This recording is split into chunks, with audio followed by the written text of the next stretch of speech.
How many of you have ever felt pressure to buy something just to fit in?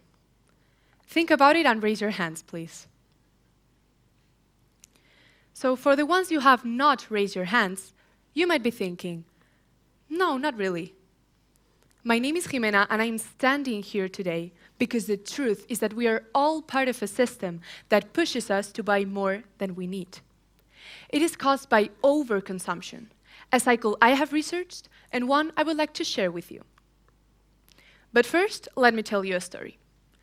It's Christmas, the time of the year when everyone's racing to buy gifts, wrapping them up in shiny paper, and placing them under a beautifully decorated tree. But imagine this. You know you won't be getting any gifts this year. None. And on Christmas morning, while everyone else is unwrapping theirs, you'll have nothing. What do? Most people would rush to the nearest store buying something, anything, just to not be the only ones with empty hands, just to feel included. But that is irresponsible consumerism. It is not always about greed or luxury. Sometimes it's just about not wanting to feel left out, about trying to belong. But you know what? We can still save our planet, our home. So today I'll help you see the bigger picture, the monster of consumerism and its long-lasting, devastating consequences. But the first thing we need to know is what we really mean by consumerism. Consumerism is a constant urge to buy more clothes, more tech, more stuff, until we finally feel satisfied. But the problem is that satisfaction rarely lasts. We live in a world where we're constantly being told to buy things. Advertisements are everywhere, on our phones, in the streets, even in the content we watch and in the music we listen to.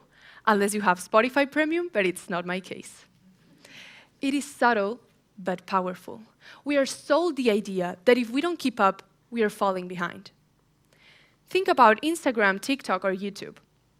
Influencers showing off new outfits, what I got for my birthday hauls, luxury unboxings, all perfectly set to make us want what they have.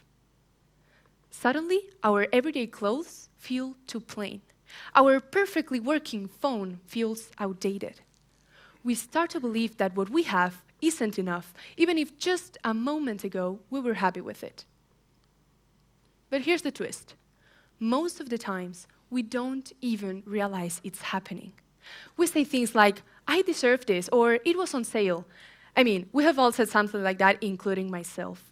We convince ourselves these purchases are harmless, or even good. And don't get me wrong, sometimes they might be. But when we step back and look at the bigger picture, we start to see a pattern. We buy things not out of need, but out of stress, out of boredom, out of comparison, out of the fear of being left out. But in fact, this isn't about blaming anyone. I'm the first one wanting to buy clothes every other season. It is about awareness. Consumerism is something we are all surrounded by, often without even realizing it. So let's first take a look at the environmental costs by walking through the full journey of a product from click to doorstep. It all begins with extraction. Raw materials like cotton or petroleum must be used. This might mean deforestation, excess use of fresh water, or mining that scars landscapes. Enormous amounts of energy and water go into just getting the base materials, but then comes production. Those materials are shipped into factories where the process burns fossil fuels again and again and releases greenhouse gases. Next is packaging and transport. Your item is wrapped with plastic, foam, cardboard, and then is loaded into trucks, cargo ships, or even planes.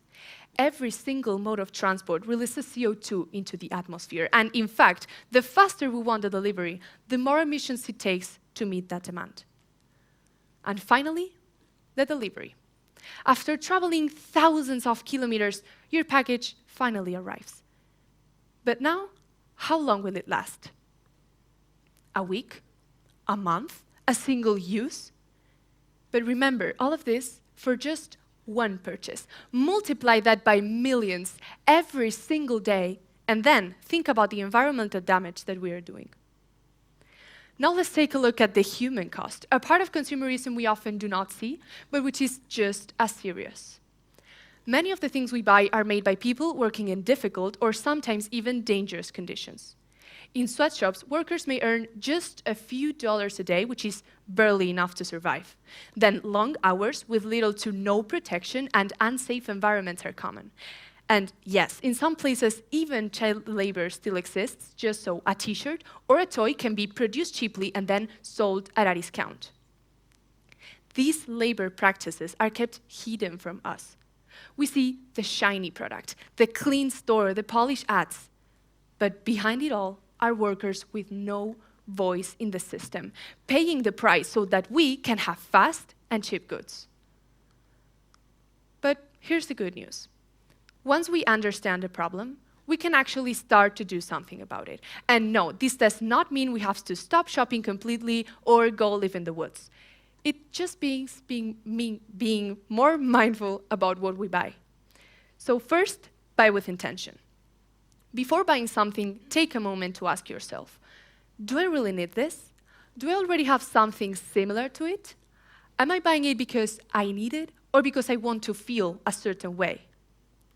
Second, choose quality over quantity. It's better to buy one thing that lasts than 5 things that fall apart. And third, support ethical and sustainable brands. Look for companies that treat workers fairly and care about the environment. These options are out there, and the more we support them, the more others will follow.